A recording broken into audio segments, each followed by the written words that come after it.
Talvez, assim, e óbvio, com a esperança de que as políticas públicas do Brasil voltem a privilegiar a educação, espero que as pessoas mais humildes consigam, de alguma forma, ter acesso a um tipo de informação que faça com que elas, olha só, por isso que é tão importante esse combate à fake news, por isso que é tão importante que esse tipo de informação seja combatida, as fake news mesmo, né? Não estou falando de pensamento...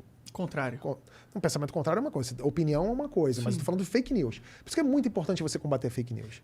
A gente entra num problema na minha cabeça um pouco. Porque eu concordo que fake news é ruim, tá ligado? Você não quer a tiazinha recebendo mentira no Zap e acreditando que a vida dela é uma mentira. Sim. Por causa de gente inescrupulosa usando as mídias sociais de um jeito mais eficiente. Mas que combate tu tá propondo às fake news? Esse que tá rolando aí agora de... banir os caras, essas paradas? Alguma coisa sim. Eu não posso, olha só, eu não posso ratificar tudo, eu não posso dizer que está tudo certo porque eu não sei de tudo. Uhum. Eu não sei de tudo que está acontecendo ou de tudo que está sendo feito. Mas, evidentemente, eu sou a favor, sim, do combate às fake news e que, eventualmente, tire-se, sim, alguma coisa do ar. Sabe por quê? E vocês estão falando com um comediante, um humorista do Porta dos Fundos, que cuja empresa sofreu um atentado terrorista. Então, assim, ninguém é mais a favor da liberdade de expressão que eu. Eu sou o cara da liberdade de expressão. Acho que todo mundo tem o direito de falar o que quiser, quando quiser, do contraditório, e que, se for o caso, que responda judicialmente por isso e que a justiça seja feita de maneira clara, objetiva e justa. Ponto. Dito isso, a questão é a seguinte. Hoje em dia, a tal liberdade de opinião ou liberdade de expressão está sendo confundida com crime, com apologia ao crime, com incentivo ao crime, ou até mesmo com você brincar ou sabotar a saúde das pessoas.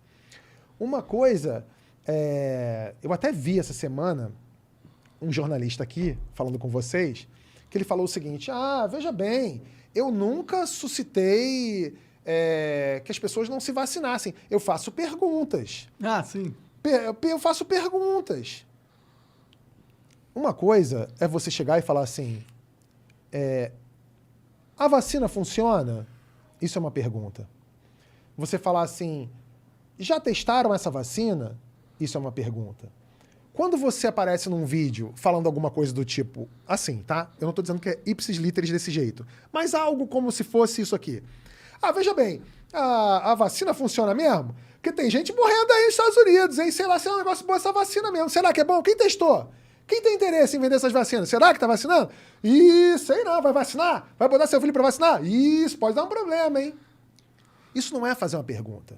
Isso é induzir a pessoa a um erro. Isso é induzir a pessoa ao erro. Isso é você dizer para todos os seus milhares de seguidores, milhares de espectadores, que, olha, você tem certeza que você vai botar seu filho ou seu pai para vacinar? Porque se ele morrer, a culpa vai ser sua. E quando você fala isso para uma pessoa, contrariando a ciência, no meio de uma pandemia e vivendo em sociedade, isso deixa de ser liberdade de opinião ou estou só fazendo uma pergunta. Isso é outra coisa. Sabe qual que é o perigo disso? Qual? Eu entendo o argumento. É tipo, porra, o cara obviamente tá falando merda por ganho político dele e tá cagando se a merda que ele vai falar vai impactar negativamente das pessoas ou não. E muito provavelmente ele sabe que vai impactar negativamente. Não sei o que passa na cabeça dele, talvez ele acredite no que ele fala. Mas o problema é, a partir do momento que você fala, ok, alguns discursos têm que ser cerceados, aí você entra no segundo problema. Como que a gente faz isso? Como que eu faço esse filtro no discurso da sociedade? E aí que mora o maior perigo. É muito fácil. É porque quando você faz isso, você tem que dar ferramentas a alguém ser o mediador. Sim. E quem você confia? Você confia no Estado para ser o mediador da verdade na comunicação entre os humanos? Eu não confio, cara. Não, você deve confiar em alguém. A questão, se você confia ou não, é uma outra questão. Se as pessoas que estão lá são capazes ou são competentes o suficiente para isso, é uma outra questão. A questão é a seguinte, para você avaliar se algo deve ser ou não cerceado, se essa liberdade deve ser cerceada ou não, você tem que pensar da seguinte maneira. Morre gente por causa disso? Qual é a diferença da liberdade de expressão? Por exemplo, um cara que fala assim, eu acho que gay tem que apanhar na Avenida Paulista.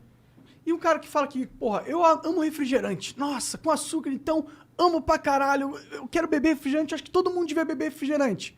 Tipo... É crime beber refrigerante? Mas vai causar morte se as pessoas beberem mais refrigerantes ao longo da vida? Vai, A entendeu? pergunta não é essa. A pergunta que eu te fiz é a seguinte, é crime beber refrigerante? É crime duvidar se a vacina funciona ou não?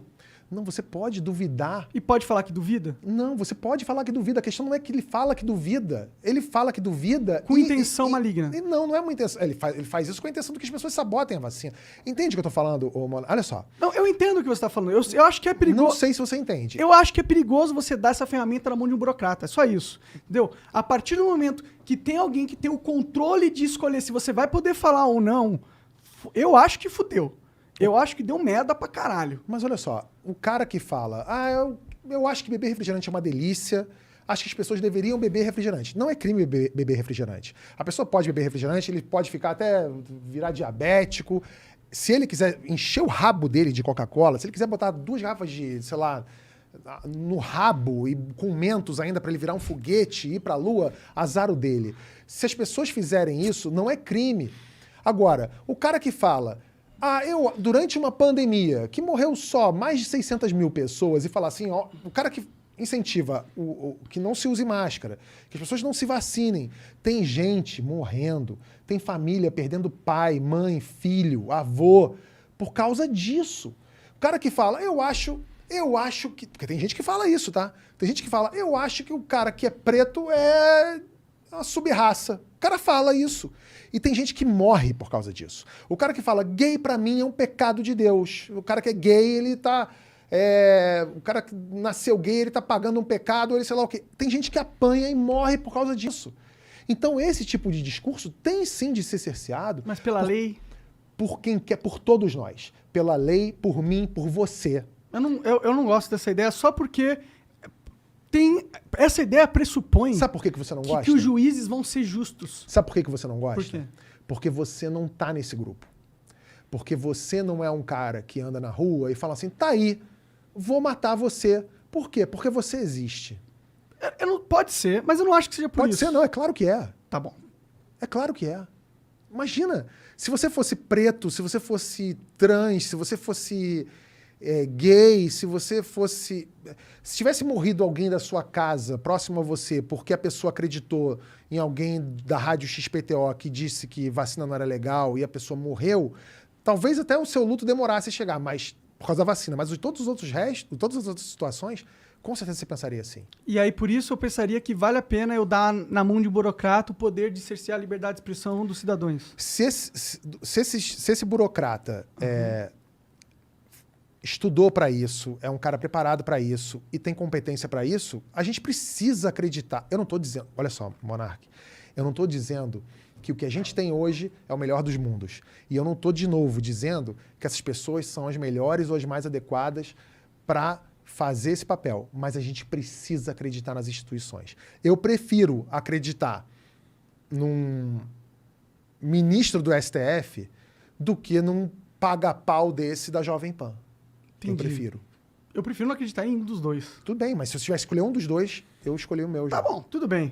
Eu só realmente, a minha única ressalva é essa. Essa sim é a nossa liberdade de expressão. Claro. Mas que a tá. sociedade precisa rechaçar esse tipo de conversa aí, esse tipo de coisa, aí eu tô também 100% Você tem que... de acordo. Também. Claro. Com claro, certeza, porque imagina. é uma questão de humanidade. Sim. Mas né? você confia num político pra ter a ferramenta Mas de eu não confio também. te banir? Ou no YouTube, Eu ou no tenho um Facebook? pouco de Não, medo. a gente, óbvio que, assim, você tem o seu motivo, eu entendo que você tenha seu motivo para duvidar do poder. Eu entendo isso. Por quê? É a história da pena de morte no Brasil, né? Que fala, porra, eu quero a pena de morte no Brasil, eu quero a pena de morte no Brasil. Não, cara, você não quer a pena de morte no Brasil, porque eventualmente vão matar... Quantos inocentes não vão morrer por causa disso? Eventualmente, se você dá o poder para um cara dizer, isso aqui é discurso de ódio, eu quero que isso aqui saia do ar, Claro que vai ter um desembargador merda E isso é um problema. ou um juiz. Eu acabei de falar pra vocês aqui de quantos juízes já tentaram tirar conteúdo do Porta dos Fundos do Ar. Por quê? Porque ele julgava. Só que a gente conseguiu manter, porque quando chegou nas esferas mais altas do poder, os caras têm uma responsabilidade ali de falar assim, pô, isso aqui não é discurso de E ódio. quando não tiver? E eles tiverem... E quando um outro louco igual o Bolsonaro for o cara que tiver no controle dessa ferramenta? Então, por isso que a gente tem que lutar pra não ter esses loucos no controle das ferramentas. Ou total lutar para que não existam ferramentas que possam controlar o que a gente fala, não tão facilmente, pelo menos. Eu acho que a gente tinha que realmente se preocupar com isso. Porque aquela coisa lá, com a tecnologia revolucionando a comunicação, a gente deu voz para muitas pessoas, né? E isso destabilizou muitas balanças de poder que você tinha na mídia e na política também. E esses pessoais, eles estão assustados com essa nova liberdade alcançada pela sociedade. E eu enxergo eles tentando formas para impedir que a gente tenha essa pluralidade que hoje a gente tem. E é claro que eles não vão tentar impedir falando, eu quero tirar tua voz. Normalmente ele vai fazer justamente isso. Esse cara é mau, vamos tirar a voz dele. Então, e aí ele cria a ferramenta. E aí depois ele começa a usar, corromper essa ferramenta e usar para nós mesmos. Então, por isso que eu acho o seguinte, a gente precisa separar o joio do trigo. Uma coisa é você falar assim, eu quero que censure tudo o tempo todo. Não é óbvio. É óbvio que isso não é isso que eu quero. O que eu quero é que haja, sim, algum tipo de controle sobre o discurso de ódio ou sobre a desinformação que leva a crimes, que leva a mortes. Ponto. Eu não quero que tirem o fulano do canal XPTO do ar porque eu não gostei dele, porque ele falou mal de mim, ou porque ele me criticou. São duas coisas completamente diferentes. Por isso que eu digo que a solução para isso é uma só, é a educação. Porque se você tem um povo educado, você tem um povo educado que consegue fazer pressão popular para o poder agir de maneira diferente, ou você tem um povo educado para eleger... Vai ver uma fake news e vai falar, mas isso aqui é burrice, porra. Se o cara tiver... Exatamente. Tem que mas a gente não assim. tem, a gente tem gente morrendo hoje porque acredita numa montagem que o cara mandou no grupo do Zap da tia dele, ou que dá desinformação. E aí tem gente agredida na rua porque leu um negócio, sabe? Então assim, e a gente tá chegando numa era que é bem perigosa, que é a era do deepfake. Imagina, o cara amanhã vai assistir a um vídeo que não foi dele, falando alguma coisa, e esse cara pode... Imagina se na campanha agora de 2022, cria um vídeo que o candidato tal é pedófilo. Você imagina? O cara desse pode tomar um tiro na cara, né? Sim. Não, com certeza é uma discussão. Então. Não, mas isso daí também, isso já é crime.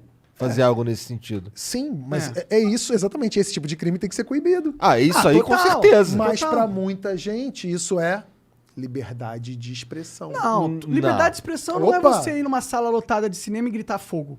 Isso é crime. Tipo, se você for numa sala lotada de cinema e gritar fogo, sentar fogo, isso é crime, porque pode causar pisoteamento, pode causar que as pessoas... Monark, é a mesma coisa. Eu sei, só que... É a mesma coisa. A diferença é que, em vez de estar numa sala de cinema, você está na internet. Só que a internet não é uma sala fechada de cinema, entendeu? Tem que ter uma... A internet não é tão a mesma coisa. A internet não é território livre. A sala de cinema é bem maior. Porque se você fala fogo dentro da sala de cinema e as pessoas morrem pisoteadas, quando você grita, entre aspas, esse fogo na internet, no grupo de WhatsApp da tua tia, as pessoas são pisoteadas não é dentro da sala de cinema, são na rua, na porta de casa. É que a ligação aí a gente entre a fala e o no leito do hospital. A gente concorda que cometer crimes não é algo que não pode ser tolerado. Sim. Isso daí eu concordo contigo. Espalhar uma fake news é um crime. Cara, aí eu não sei. Foda olha você como falar não. isso, mano. Claro que é. Mentir é crime. E se eu for burro? Olha só. De novo, vocês já estão respondendo por vocês mesmos aqui. Mentir... você não está falando de mentir do tipo... O que é isso aí que você está comendo? Você fala, uma pizza. Tá preso. Fake news. Não é isso, Monark. Pelo amor de Deus. Eu sei que não é isso a de sua fato. proposta. Mas... fake news, hein? Ó, falou que é um hambúrguer de frango de 99 centavos. Prende o moleque agora. Sei lá o quê. Mas não, a pizza tá preso porque... Não é isso que eu tô falando. Não, eu agora, se você cria com uma galera num escritório... com a sua quadrilha, uma fake news baseada em alguma coisa para ganhar algum tipo de benefício. Isso é crime. Isso é crime. Isso é crime. Então, você não pode pegar fake news e transformar isso em mentira. Porque senão a gente volta pro período bíblico das tábuas lá, olha só, mentir, pecado, preso, morte. Não é isso. Não é mentir. É criar uma fake news que visa depreciar alguém, alguma coisa. Bom, então lucro. tá começando a ficar Claro. claro. É bem diferente. Assim como você falou, e burrice? Gente, burrice não é crime, né? Pelo contrário, burrice tem sido premiada. A gente tem um presidente Bolsonaro, né? Sim, com certeza. Então. A minha discussão não é Ou nem... seja, então vocês meio que Não, concordam. eu concordo. E não... O meu ponto é só, eu não confio Eu tenho no Estado pra certeza, ter essa eu tenho ferramenta, só certeza isso. que se você, tudo bem, mas eu tenho certeza que você entendendo a dinâmica e o panorama todo, você vai ver que Sim, mas a gente já tem leis. Ao meu ver, a gente já tem leis que protegem esses, tipo... Você já não pode gritar fogo no... Já tem leis que... Não sei se a gente precisa criar novas leis. E quando os caras ficam criando novas leis, o meu medo é... Eles estão falando que eles querem pelo motivo que você está falando agora. Mas o meu medo é que não é realmente esse motivo, entendeu? então, a gente tem que coibir que esse tipo de lei não seja usada para fins escusos, assim como todas as leis. Total. Vamos ficar de olho, isso que eu tô falando. Fica de isso. olho nesses caras que querem regular fake news, que eu Sim. sei que é um problema, mas eles também são um problema. Você Eles não são a pode, você não solução. pode deixar que alguém diga que algo que você faz genuinamente seja fake news sem ser. Ponto. Mas quando é, de fato precisa ser condenado.